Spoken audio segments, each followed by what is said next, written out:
এমন লোক আছে কঠিন কিয়ামতের দিনে পাহাড় পাহাড় নেকি নিয়ে উঠবে আর পাহাড় পাহাড় গুনাহ নিয়ে উঠবে।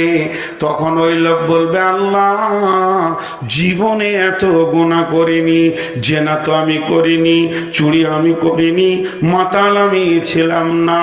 তখন আল্লাহ বলবে, তুমি গীবত করেছো, আমার অটোমেটিক ট্রান্সফার চলেছে, তোমার নেকি তার কাছে গেছে, তার গুনাহ তোমাকে দেওয়া হয়েছে। এই গুনাহ করনে ওয়ালা বলবে, মাগো জীবনে এত নেকি করিনি, পাহাড় পাহাড় নেকি দেখছি না। আল্লাহ বলবেন, গোলাম যে তোমার গীবত করেছে তার নেকি তোমার কাছে এসেছে এবং তোমার গুনাহ তাকে ট্রান্সফার দিয়েছে। অতএব গীবত করনে ওয়ালার 16 আনাই লস। গীবত করনে ওয়ালার 16 আনাই লস, কোনো লাভ নাই।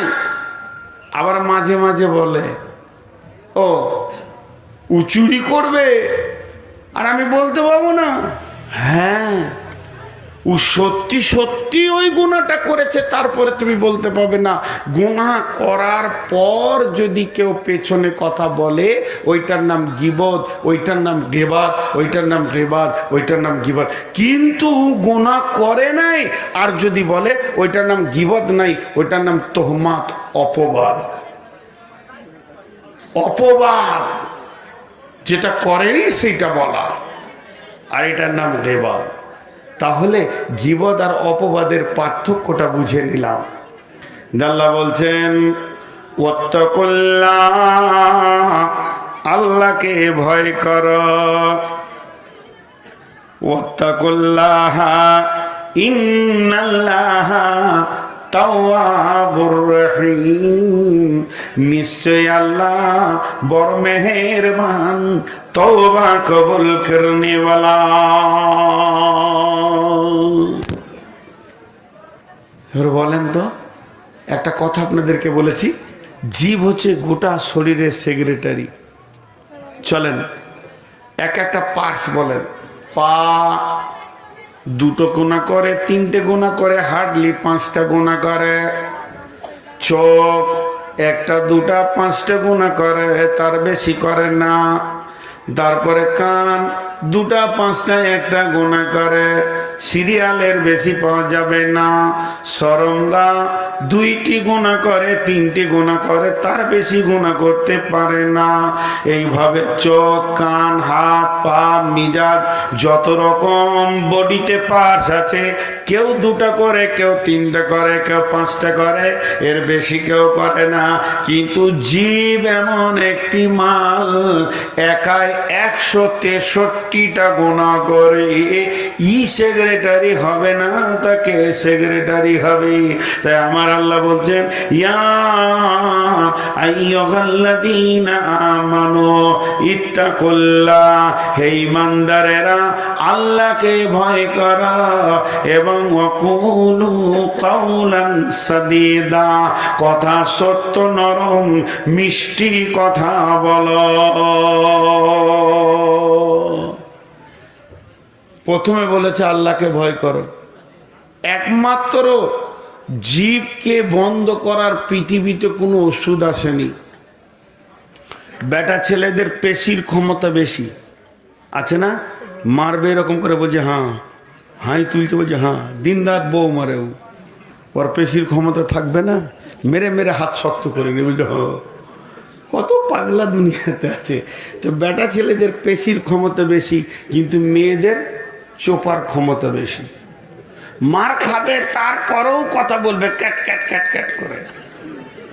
ও শরীরকে মেরে ঝাঁঝরা করে দিলে চোপা বন্ধ করা যাবে না। যাবে? হ্যাঁ, বদরুদ্দুজানাবি অবলা সরলা বলে। অবলা কথা বলার মেশিন। আমি যখন থেকে বক্তব্য রাখছি, এইখানে 3টে মেয়ে তখন থেকে বক্তব্য শুরু করেছে। এই যে কোন যন্ত্র আল্লাহ জানে। হ্যাঁ, কথা বলার মেশিন পৃথিবীতে এসেছে। তো এদের জবান চলতেই থাকে। তো জবান একটা কঠিন জিনিস।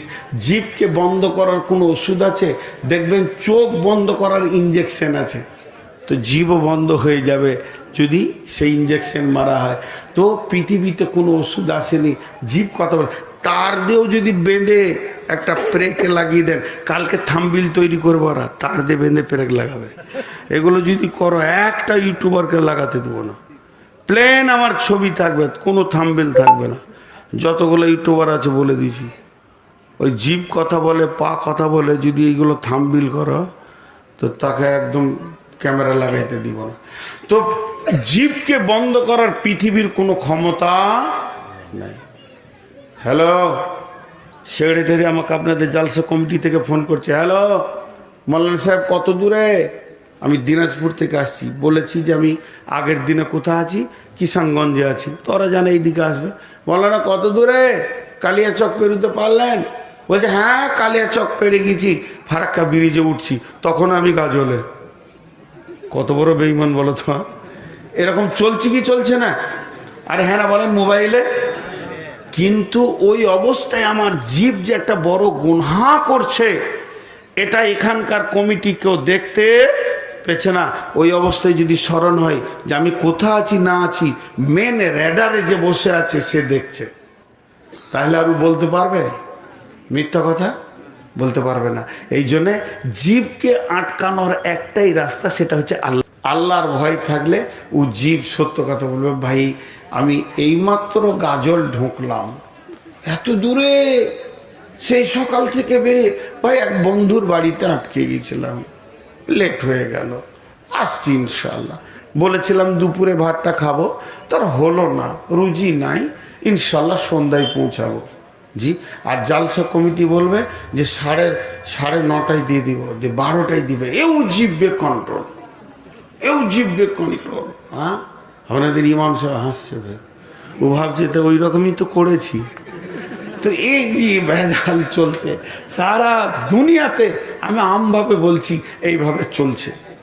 দেখেন, তা আল্লাহ তাবারক ওয়া তাআলা কি বলছেন, যে আল্লাহকে ভয় করো তারপরে কথা শুরু করো। আল্লাহকে ভয় করো তারপরে কথা শুরু করো।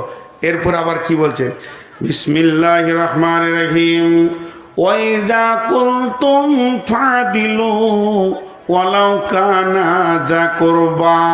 আমার গোলাম রে, যখন তুমি কথা বলবে আদাল দিয়ে বলো। ফাদিলু, আদালত মানে ইনসাফের সঙ্গে কথা বলো, অন্যায় কথা বলবে না।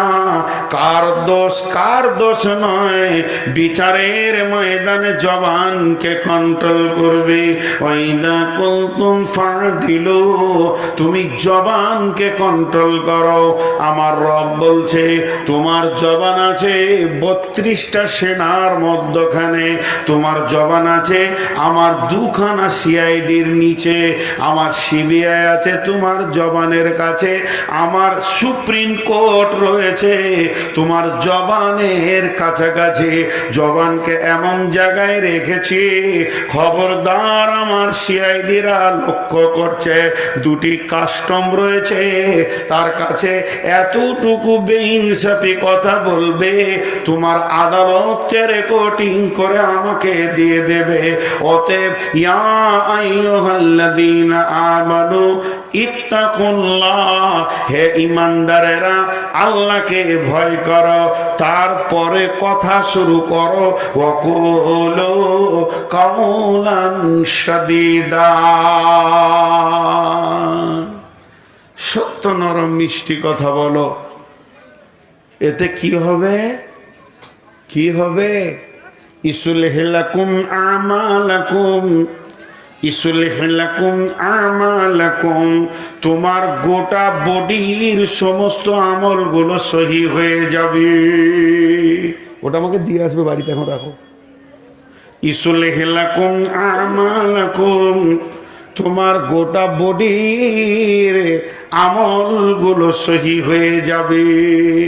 জিভ কন্ট্রোল তো সব কন্ট্রোল। আমি একটা উদাহরণ কি দিই জানো?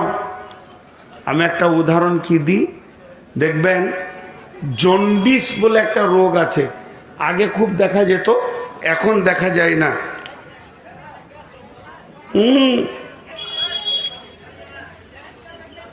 ঠান্ডা লেগে যাবে, সর্দি লেগে যাবে। বিয়াই গাঁয়ের লোক তো, ইলামি একটা জিলা, গাঁ বলবেন না। আমি যে কথাটা আপনাদেরকে বলছি একটু ধ্যান দেন। কি হবে? তো জন্ডিস নামে একটা রোগ আগে দেখা যেত। তো ওর লক্ষণ কি ছিল? চোখ হলুদ, জিভ হলুদ, হাতের তলা হলুদ, পায়ের তলা হলুদ, বডিটা হলুদ, পেচ্ছাপটা স্বাভাবিক থেকেও হলুদ হতো কি না? তাহলে এটা তাড়াতাড়ি সারার বুদ্ধি কি ছিল? সাদা ভালো বেলকো রং নিয়ে এসে মেরে দেন। রং মেরে দিলে সব সাদা হয়ে যায়? জি না। ডাক্তারের কাছে গেলে ডাক্তার বলতো তোমার পাকস্থলিতে জন্ডিস নামে একটা জীবাণু আক্রান্ত করেছে তোমাকে, ওটাকে মারতে হবে। ওকে মারতে গেলে সময় লাগবে 1 মাস 1.5 মাস। ইঞ্জেকশন দিত, ওষুধ দিত, পাকস্থলিতে আস্তে আস্তে পোকাগুলি মরে যেত। পাকস্থলী স্বাভাবিক, হাত পা চোখ কান স্বাভাবিক। চোখের ওষুধ দিত না, কানের ওষুধ দিত না, পেচ্ছাপের ওষুধ দিত না, হাত পায়ের ওষুধ দিত পাকস্থলীকে। আর বডিটা আস্তে আস্তে ক্লিয়ার হয়ে যেত। তেমনি একটা লোকের হাত পা চোখ কান যতগুলি বেলাইনে চলছে, তো জানতে হবে ওর জিভ আছে বেকন্ট্রোল।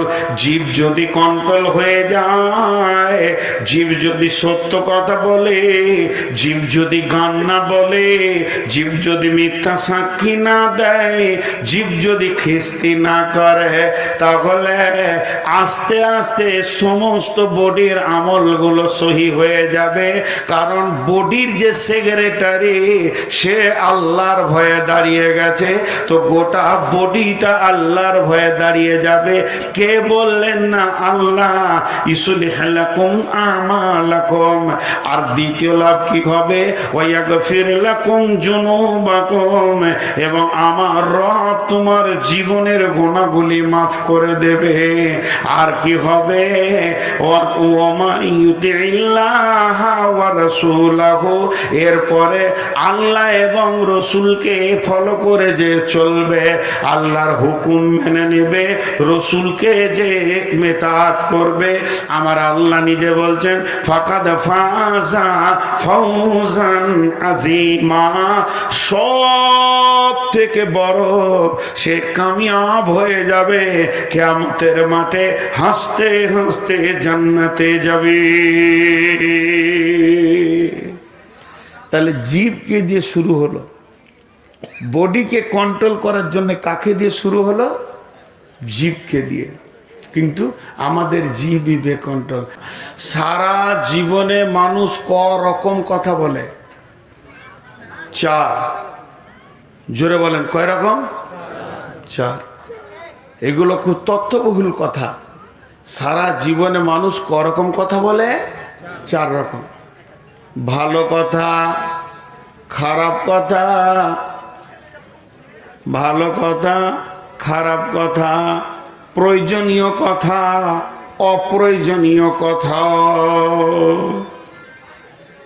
ভালো কথা বলে, ভাই নামাজ পড়ো। এই যে আমি এখন বলছি, এগুলো ভালো কথা। আপনিও হয়তো আমাকে বলবেন, জি মৌলানা সাহেব কেমন আছেন? ভালো কথা। আর প্রয়োজনীয় কথা কি? আসেন, খেয়ে নেন। বাপ ছেলেকে বলছে, বাবা মার্কেটে যাও, মালগুলো নিয়ে এসো, আমি একটু ঘুরে আসি। এই যে আপোষে আলোচনা। মাদ্রাসার শিক্ষক বলছে আরেক শিক্ষককে, ভাই আপনি এগুলো কিনে নিয়ে আসেন, আমি একটু ছেলেগুলোকে দেখে নিই। এই যে ভালো কথা আর খারাপ প্রয়োজনীয় কথা, এগুলো। আর একটা হচ্ছে খারাপ কথা। খারাপ কথা মানে গালি গালাজ, গান বাজনা, নাটক, নানা রকম নোংরা কথা, খিস্তি করে গালি দেওয়া, বন্ধু বান্ধবকেও খিস্তি করা, ইয়ারকি ঠাট্টা করেও খিস্তি করা।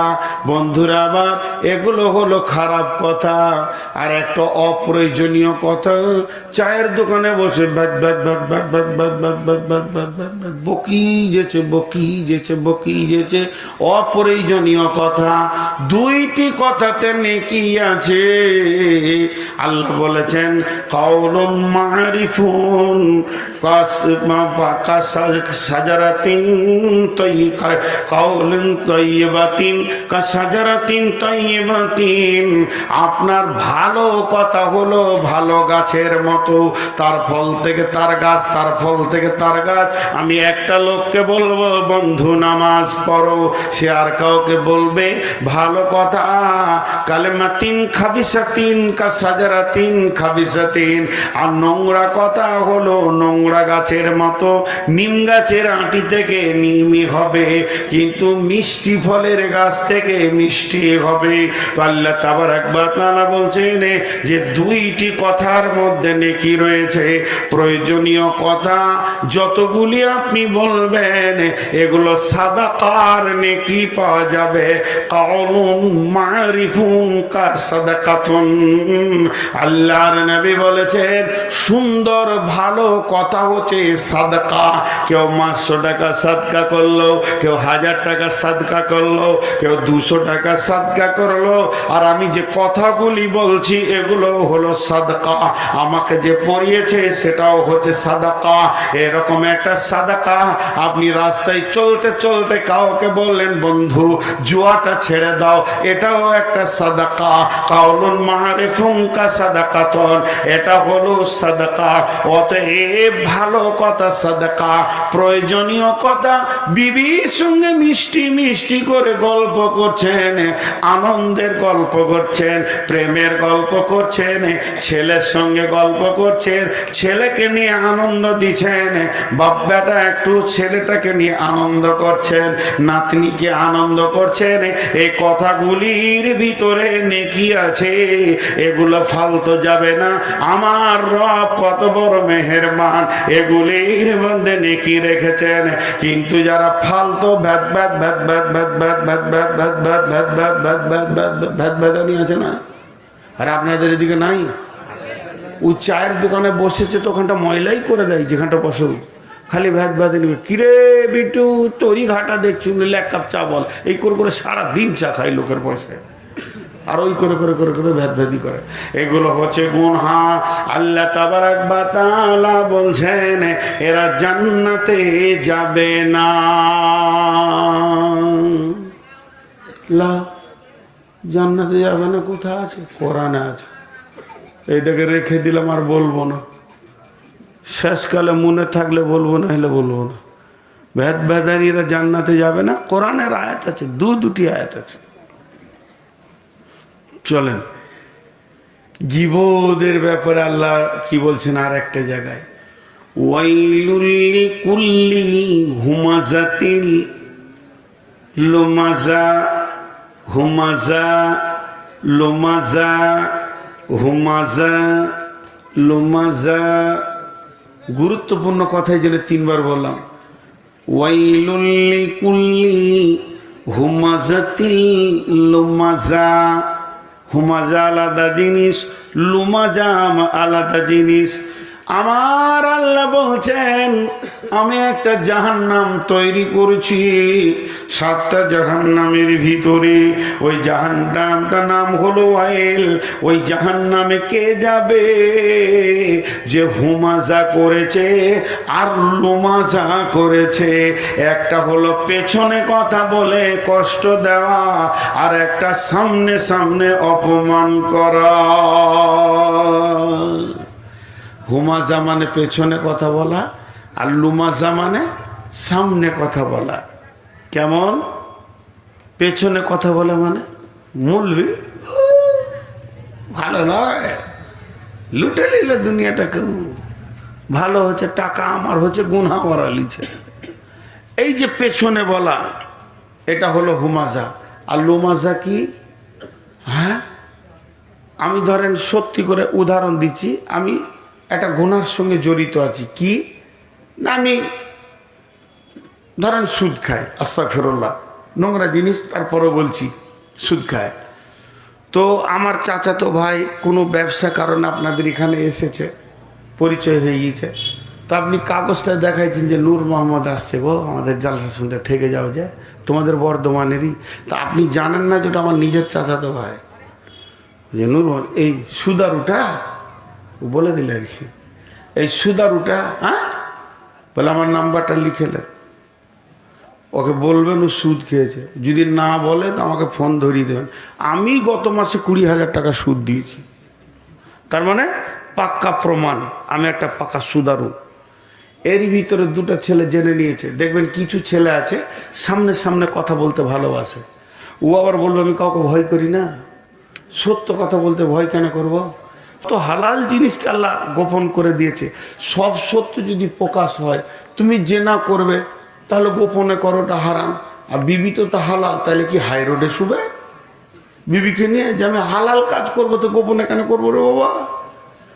সব সত্য প্রকাশ নয়, সব সত্য প্রকাশ নয়, গোপন আছে, বহু সত্য আছে যাকে গোপনে করতে হয়। এমনও দান রয়েছে গোপনে দান করো, ডান হাতে করবে বাঁ হাত জানবে না, এটা হালাল, তারপরেও গোপন। তা ঠিক ওই রকম মহাসত্য গোপন করতে হয়। তো এখন ও বলছে আমি সামনে সামনে বলে দিব, আমি এখান থেকে গাড়িতে নামছি, আর যেই নেমেছি তার অমল সাহেব আপনি নূর মোহাম্মদ নাকি? জি আসসালামু আলাইকুম, আমি অপেক্ষা করছিলাম যে আপনাকে দেখো। তা আপনি তো সুদ খান।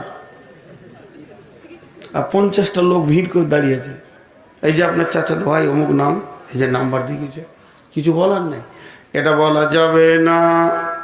আল্লাহ তাবারক ওয়া তাআলা বলছে ও সুদখোর হলো, তুই লোকের সামনে বলতে পাবি না, আবার পেছনে বলতে পাবি না। হুমাজাতিল লুমাজা, যদি তুমি সামনে পেছনে বলে গীবত করে দাও আর সামনে বলে অপমান করে দাও, তোমার জন্য জাহান্নাম অয়েল অপেক্ষা করছে, কেউ তোমাকে বাঁচাতে পারবে না। হোমাজা লোমাজা করা যাবে না, আর পেছনে তো বলা যাবে না, কিন্তু আবার গীবত করা জায়েজ, গীবত করা জায়েজ। 5-6 জনের গীবত করা যাবে, মনে আছে কটা দেখি আপনাদেরকে বলি। গীবত করা যাবে, হ্যাঁ এখানে একটা কথা ছাড়া যাচ্ছিল, এরই মাঝে আপনাদের জালসা কমিটি যিনি সেক্রেটারি, তিনি একটু জ্ঞানী বিচক্ষণ লোক, ও শুনেছে আমি সুদ খাই, বোঝাই চুপ কর, ওটা আমি দেখে নেব, আমাদের মেহমান, কেউ কিছু বলবি না, সবাইকে বলে দিছি, কিন্তু মসজিদে দাঁড়িয়ে বলে দিল মৌলভী সাহেবকে কেউ কোনো অপমান করবি না, তাহলে তো বুঝতে পারবি। তার একটা দাপট ছিল, সবকে চুপ করে দিল। এখন আমাকে সব কিছু জালসা হলো, খাওয়া দাওয়া হলো, বিদায় সিদায় হলো, একটা রোমের ভিতরে ডেকে উনি আর ইমাম সাহেব বা আমার এই স্নেহের ভাই দুজনে মিলে দরজাটা লাগিয়ে এক গাদা বলল, আপনি আলেম মানুষ, আপনি জালসা করেন, আপনার কথায় কত মানুষ হেদায়েত পায়, আপনি সুদের সঙ্গে জড়িত, এটা গুনাহ হবে না। কথাটা বুঝাতে পারলাম? তার সামনে বলো, সকলের সামনে তাকে বলো না, তার সামনে তার কথা বলা যাবে। কিন্তু শুনেলেন 5-6 জনের গীবত করা জায়েজ আছে, 5-6 জনের গীবত করা জায়েজ আছে। সেটাকে নাম্বার 1 ছাত্রের গীবত শিক্ষকের কাছে করা যাবে, উদ্দেশ্য থাকবে জ্ঞান দেওয়া। আপনি আমার শিক্ষককে বলে এলেন আপনার ছাত্রকে ধুলিয়ানে নিষিদ্ধ পল্লীতে ঘুরতে দেখেছি, সিনেমা হলের সামনে দেখেছি, মৌলানা একটু শাসন করে নেবেন। ছাত্রের গীবত তার শিক্ষকের কাছে করা যাবে। ছোট ছোট ছেলেগুলো জুয়ো খেলছে, আপনি এসে ইমাম সাহেবকে বললেন, ইমাম সাহেব অমুকের বেটাটা মসজিদে আসছে, একবার দেখবেন ওটা পাকা জুয়ারি, কোন একটা মাতাল মদ খায়। ইমাম সাহেবকে বললেন, ইমাম সাহেব ওই লোকটা তো আপনাকে ভালোবাসে, ঈদের দিনে একটা লুঙ্গি দিল, কিন্তু লোকটা পাকা মাতাল। এটা এই উদ্দেশ্যে বলা যাবে, তাকে ছোট করব না, বরং ইমাম সাহেবকে তার পেছনে লাগাবো যাতে করে মানুষটা মদ ছেড়ে দেয়। এই উদ্দেশ্যে গীবত করা যাবে।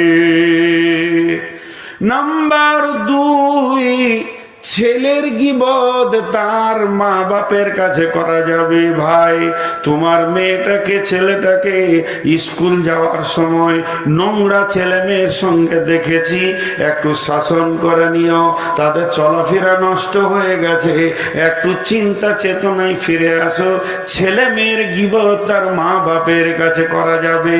নাম্বার 3, যদি আমি কারোর বিরুদ্ধে বিচার নিই, বিচারকের কাছে নালিশ করা যাবে। আমি গিয়ে বলবো বিচারককে, কাজীকে, আমি প্রধানকে, পঞ্চায়েত মেম্বারকে ডেকে ঘরে বলবো পাশের বাড়ি ছেলেটা পাকা মাতাল, একদম লুচ্চা, ওর লজ্জা শরম নাই, এখানে আমি থাকতে পারছি না, ওর জ্বালাতে দিন রাত বেশ্যাখানায় পড়ে আছে। যত নোংরামি আপনি বলবেন, উদ্দেশ্য হবে আমি বিচার নিব। এই জন্যে বিচারকের কাছে প্রতিপক্ষের নোংরামিগুলো তুলে ধরা যেতে পারে। যদি তুলে না ধরেন, বিচারটা কিন্তু ভালো হবে না। বিশ্বনবীর কাছে একজন মেয়ে এসে তার স্বামীর বিরুদ্ধে কথা বললেন, সেটা তো গীবত হলো না, অতএব বিচারকের কাছে তোলা যাবে। 4 নম্বরে, আমি ব্যাগটা নিয়ে বেরিয়ে যাচ্ছি, গাড়ির সামনে দাঁড়িয়ে গেলেন, যে নাম করে বলছেন গরুর হাট পার হলেই ওখানে খবির আর কালু ডাকাত বসে আছে, দিন রাত মানুষকে খুন করছে, লুটে নিচ্ছে। মৌলভী সাহেব, রাত্রিবেলায় যাবেন না, এ কথা বলা যাবে। 5 নম্বর গীবত করা যাবে, আমি আমার মেয়ের, আমার বোনের বিয়ে দেওয়ার জন্যে আপনার গ্রামে একটা ছেলেকে চয়েস করেছি। আমার মেয়েটা হাফিজা, আমার বোনটা আলিম, কিন্তু আপনি ডেকে বললেন ওই বংশে, আপনার বংশের মানুষের বিয়ে দেওয়া যাবে না, কারণ ছেলেটা মাতাল। এত আল্লাহ ওয়ালি মেয়ে এক মাতালের পাল্লায় পড়ে যাবে, কিংবা ভালো আলিম একটা বেশ্যা মেয়ে রান্দির পাল্লায় পড়ে যাবে। বিয়েকে থেকে বাঁচানোর জন্যে ভালো ছেলেকে নোংরা মেয়ে থেকে, নোংরা মেয়েকে ভালো ছেলে থেকে আপনাকে বাঁচাতে গিয়ে ওই বিয়েটা যদি গীবত করে ভেঙে দেন তো গুনাহ হবে না, মুমিনকে বাঁচানো হবে। অতএব বেশ কিছু গীবত আছে যেগুলো করা যাবে, এর ভিতরে কোনো গুনাহ হবে না। গীবতের ডেফিনেশন হচ্ছে মানুষকে মানুষের কাছে ছোট করা। ছোট করা যদি উদ্দেশ্য থাকে গীবত হয়ে যাবে, আর সাবধান করা যদি উদ্দেশ্য থাকে গীবত হবে না। কথাটা বোঝাতে পারলাম? একই জিনিস, একই কথা, খালি নিয়তটা চেঞ্জ করে নেন। আমার নিয়ত, ওকে আমি সাবধান করছি। ছোট ভাইটা মাতাল হয়ে গেছে, বড় ভাইকে ডেকে ফিস ফিস করে বলছি, খুব মাথা, যখন তখন মদ খেয়েছে, ঘুরছে, দেখবি করে 2টা থাপ্পড় টাপড় দিঘা, ও যে নোংরা হয়ে গেছে। এটাতে গীবত হবে না, বরং কাউলুন মারিফুন হবে। এটা হেদায়েতের নেকি পাবেন আপনি। কিন্তু হো হো করে হাসছে আর বলছে বলিস না, বাস, মানে আনন্দ নিচ্ছে আর তাকে সমাজে ছোট করছে। এটাই হলো গীবতের ডেফিনেশন, কাউকে ছোট করা। কথাটা বুঝ, কাল্লা লা ইউনবাযান্না ফিল হুতামা, কাল্লা লা ইউনবাযান্না ফিল হুতামা ওয়া মা আদরাকা মাল হুতামা নারুল্লাহিল মুকাদা আল্লাতী তাত্তালিউ আলাল আফইদা ইন্নাহা আলাইহিম মুসাদা ফি আমাদিন মুমাদ্দাদা। হ্যাঁ, আর একটা কথা বলতে ভুলে গেলাম, 6টা ছিল 5টা বলে এটা ভুলে গিয়েছিলাম, মনে পড়লো, আলহামদুলিল্লাহ, আল্লাহ মনে পড়ে দিলেন। পার্টির নেতাদের গীবত করা যাবে কেন? যাবে, হাসছেন কেন? যে আমার গাঁয়ের আমির নেতা, যাকে আমরা ব্যালট দিয়েছি, আমি ব্যালট দিয়েছি ভালো মনে করে, সে কাজ করছে না, তখন আমরা পাড়াতে বসে আলোচনা করছি, ভুল হয়ে গেছে, চয়েস ভুল হয়ে গেছে, চোর লুটে নিল, রাস্তাঘাট ঠিক হয়নি, বিদ্যুৎ আসছে না, পরিষেবা পাচ্ছি না, চেঞ্জ করতে হবে। তো চেঞ্জ করতে গেলে তো আলোচনায় বসতেই হবে, তাকে নিয়ে বসে যাবে? জি না। এর জন্যে আমার ব্যালটে যে জায়গা পেয়েছে ওই লোকটার বিরুদ্ধে কথা বলা যাবে। হজরতে উমারের বিরুদ্ধে একটা বুড়ি মেয়ে কথা বলেছিল, কিন্তু গুনাহ হবে না। বুড়ি মেয়ে কেউ নাই, ও রাস্তায় ভ্যাদ ভ্যাদ করে বকতে বকতে যেছে, আর ওই দিক থেকে হজরত উমার আসছে, আর ও কি বলছে? সবগুলোই খালি বদদুয়া দিচ্ছে, আল্লাহকে ধ্বংস করুক, আল্লাহকে গদি থেকে নামিয়ে দেখ, আল্লাহকে বেজ্জতি করুক, আল্লাহ যেন ওখার আমিন না রাখে। ও একদম বদমাস। হজরত উমার বলছে, কি হলো মা? বলছে, বকিস না, ওকে চিনে না, যেটু উমার আর কি, বকিস না। তুই কি জানিস? বলে, কাকে আপনি বদ্ধ দিচ্ছেন? আমাদের দেশের যে আমির, ওকেই বদ্ধ দিচ্ছি। তোরা বকবি না আমি বকবো রে? তোরা বলবি না আমি বলবো? সুবহানাল্লাহ। ছোট ছেলে তো, ওদের বলাটাও ভুল হয়নি, আমার বলাটাও ভুল হয়নি, ওটা বয়স। ওরা দেখছি এত বড় বক্তানি জালসা কুচি, তার মানে কি আমরা কম মাস্তান নাকি? মনে মনে সব 62 বয়স ভাবছে আর কি। বস বাপ, আর কটা মিনিট। তো ওই বুড়ি মেয়েটা বকতে বকতে এসে হজরত উমার বলছে, কি হলো মা? বলে, বকবি না। কাকে বদ্ধ দিচ্ছেন? উমারকে দিচ্ছি। উমারকে রেগে বলছে, কেন? আমি বিধবা, আমার স্বামী নাই, ছেলে নাই, মেয়ে নাই, জীর্ণ কুটিরে আমি একা বাস করি, 3 দিন আমার ভাতা পৌঁছায়নি, আমি 3 দিন না খেয়ে পড়ে আছি, আমি বদদুয়া দিব আর আমি তার বিরুদ্ধে কথা বলবো না, তো কে বলবে? হযরত উমর পকেটে হাত ভরে কয়েকটি দেনার আশরফিকে বের করে বুড়ির হাতে দিয়ে বলছেন, মা, উমরকে মাফ করে দেন, আপনি জানেন না খবর, বিদেশে যুদ্ধ চলছে, ভয়ানক যুদ্ধের মহড়ার কারণে আমিরুল মুমিনিন মক্কার গদি, মদিনার গদি ছেড়ে দিয়ে স্বয়ং জিহাদের ময়দানে কমান্ডারি করছিলেন। এর জন্য 3 দিন বিধবা এতিমদের খবর নিতে পারেনি। তবে আজকে এসেছে, সকলের খাবার বাড়ি বাড়ি পৌঁছে যাবে। তখন হাতটা ধরে এমনি করে দেখে বলছে, বাবা, তুমি যখন বলছো কিছু দেনার দিয়েছ, তা আমি উমারকে কিয়ামত পর্যন্ত মাফ করে দিলাম। হযরত উমর আশ্বস্তের শ্বাস ফেললেন এবং খুশিতে কেঁদে ফেললেন। এরপর বুড়িটা দুপায়ে গিয়ে গেল, আবার উমর এগিয়ে গেছে, পেছন থেকে ডেকে বলছে, বেটা শোন, আমার মনের আর একটা কথা রয়েছে। বলে, কি? এখন যে আমির আছে, যে গদিতে আছে, আমি আবার বদ্ধ করছি, আল্লাহ তাকে ধ্বংস করে দি, গদি থেকে নামিয়ে দেখ, আর তোর মতো আদর্শবানকে ওখানে বসিয়ে দে।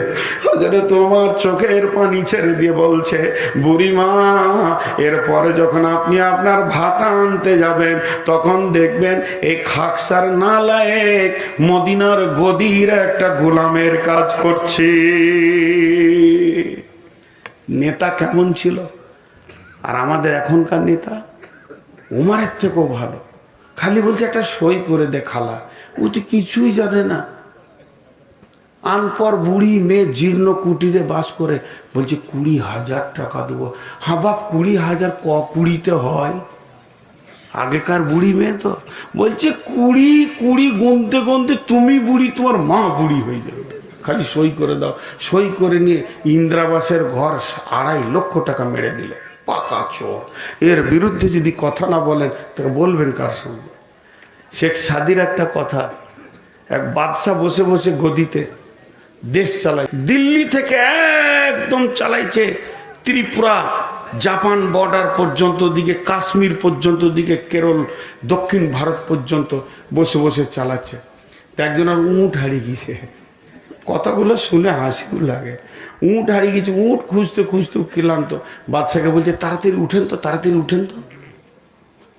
কি হয়েছে? বলে আমার উঁট হারিয়ে গিয়েছে, উঁটটা একবার খুঁজে নি। হি, পাগলা নাকি রে তুই? বলে কেন? উঁট হারিয়ে গেছে তো উঁট খুঁজতে হবে, মাঠে মাঠে, বাগানে বাগানে, জঙ্গলে জঙ্গলে, মাঠে ঘাটে খুঁজে বেড়াতে হবে। বলছে না, আপনি উঠেন। আপনি যখন এই গদিতে বসে গোটা ইন্ডিয়া দেখতে পেয়েছেন, তো আমি উঠটা দেখতে পাবো না কোথাও আছে? হ্যাঁ, আমি খালি একবার বসে যাবো, উঠটা কোথায় আছে দেখে নেবো, ঝামেলা মিটে যাবে। তা আপনি তাড়াতাড়ি উঠেন, একবার আমার খালি বসতে দেন। বলছি এখান থেকে উঠ খোঁজা যাবে না। তখন বলছে হতভাগা, এক জায়গায় বসে রাজ্য চালানো যাবে না। উমারের মতো দরজায় দরজায় চুলাতে হাত দিয়ে দেখতে হবে এর বাড়িতে ভাত হয়েছে কি হয়নি। গভীর রাত্রি উমার মানুষের দরজায় দরজায় যেত। মানুষ জানে যে উমার চাবুক মেরে মানুষকে শাসন করেছে, কিন্তু উমারের মহব্বতের খবর কেউ জানে না। নগর ভ্রমণে বাহিরিয়া তুমি দেখিতে পাইলে দূরে মায়ের ঘিরিয়া খুদা তুর দুটি শিশু সকরুণ সুরে কাঁদিতেছে, আর দুঃখিনী মাতা ছেলেরে ভোলাতে হায়। উনুনে শূন্য হাঁড়ি চড়াইয়া আকুলে চায়। দেখিতে দেখিতে গেলে গেলে তুমি মদিনাতে, বাইতুল মাল হতে ঘি তো আটা লয়ে নিজে হাতে। বলিলে বন্ধু চাপাইয়া দাও আমার পিঠের পরে, আমি সব কিছু বয়ে লয়ে যাব হাই দুঃখিনী মায়ের ঘরে। কতজনে এসে আপনি চাহিল বহিতে তোমার বোঝা, বলিলে বন্ধু আমার এবার আমি বহিব সোজা। রোজ কিয়ামতে কে বহিবে বলো আমার পাপের ভার, মম অপরাধে খোদা তোর দুটি শিশু কাঁদিতেছে আজি তার। প্রাশ্চিত্য করিব নিশিত রাতে, খাদ্যের বোঝা মাথায় লইয়া দুঃখিনীর আঙ্গিনাতে। আল্লাহ হযরত উমর দূরে দেখছে একটা মেয়ে লকড়ি দিয়ে হাঁড়িতে জাল ঢেলছে। জিজ্ঞেস করলো মা হাঁড়িতে কি আছে? কিছুই নাই, পানি আর পাথর দিয়ে আমি ফোটাচ্ছি। বলে তবে কেন ফোটাচ্ছ? বলে ছেলেগুলো কাঁদতে কাঁদতে আমার হাড়কে জ্বলিয়ে দিয়েছে, ওদেরকে সান্ত্বনা দিচ্ছি বাবা, খাবার হলে তোমরা খাবে। এই অপেক্ষা করতে করতে ঘুমিয়ে গেলে অন্তত আমি কিছুক্ষণ হাঁপছের হারে বাতাস পাবো। এই দৃশ্য দেখিয়া উমার বাইতুল মালের চাবিটা খুলে মালকে রেডি করে মাথায় নিতে যাচ্ছে। উমারকে যেটা রাজ্য থেকে গোলাম দেওয়া হয়েছিল, আসলামা বলছে আমিরুল মুমিনিন আপনি মাথায় নিবেন কেন? এটা আমার মাথায় চাপিয়ে দেন। বলছে আসলামা ওই যে বাচ্চাগুলি খেতে পাইনি, এ ব্যাপারে তোকে কিয়ামতের মাঠে প্রশ্ন হবে না, প্রশ্নটা আমি উমারকে করা হবে। অতএব মালটা যদি মাথায় করে নিয়ে যায় আর ওই গুনাহটা আল্লাহ যদি আমাকে মাফ করে দেয়। আসলামা বলছে উমার নিজের হাতে জাল দিল আর ফুঁক দিয়েছে। আমি দেখেছি উমারের দাড়ির ফাঁক দিয়ে ধোঁয়া বের হয়ে এসেছে। এরপরে তাদেরকে খেজুর আর আটা দিয়ে হালুয়া বানিয়ে দিল, রুটি বানিয়ে দিল। হাজরাতে উমার কিছু দূর আঁধারে হেঁটে আসার পর বলছে আসলামা একটু দাঁড়া। যখন আসলামা দাঁড়ালো তখন ছেলেগুলো রুটি নিয়ে ছেঁড়াছিঁড়ি করছে। উমার অঝর নয়নে কাঁদতে শুরু করলেন। আসলামা বলতেন আমিরুল মুমিনিন আপনি ওদের খুশি দেখে কাঁদছেন কেন? বলে ওরা ক্ষুধার্ত ছিল তখন কেন কাঁদননি? বলে আমি এটা কাঁদি না এরা আসলামা, ওদের মুখের হাসি আমার হৃদয়কে ঠান্ডা করে দিয়েছে, এর জন্য এটা আমার আবেগের অশ্রু বের হচ্ছে। এটা কোন নেতা? এটা কোন নেতা? এর জন্য নেতাদের গীবত করা যাবে। এদের যা চরিত্র বর্তমান নেতাদের, ভোটের আগে বাবু বাবু, আর ভোট হয়ে গেলে তখন ওকে দেখে কে? ওর দরজায় 40 বার গিয়ে খোঁজ পাওয়া যাবে না। তো এই চরিত্রহীন নেতাদের ব্যাপারে গীবত করা যাবে। টোটাল বক্তব্যটা আজকে ছিল গীবতের ওপরে, জীবের ওপরে। তো আমরা জীবকে কন্ট্রোল করব। আমরা জীবকে যদি কন্ট্রোল করতে পারি তো সব কন্ট্রোল হয়ে যাবে। আর জীব যদি বেকন্ট্রোল হয়ে যায় কোনো জিনিস আর কন্ট্রোলের ভিতরে থাকবে না। দেহে যত অঙ্গ গোনা করে জীবের ঢিলামির জন্য গোনা করে। আর জীব যখন সক্রিয় হয়ে যাব, হে মা, ওরে আমার বোন, ওরে আমার বেটি, জীবকে আগে রেডি করি, জীবকে আগে ঠিক করে নি। জীব যদি ঠিক হয়ে যায়, সব ঠিক।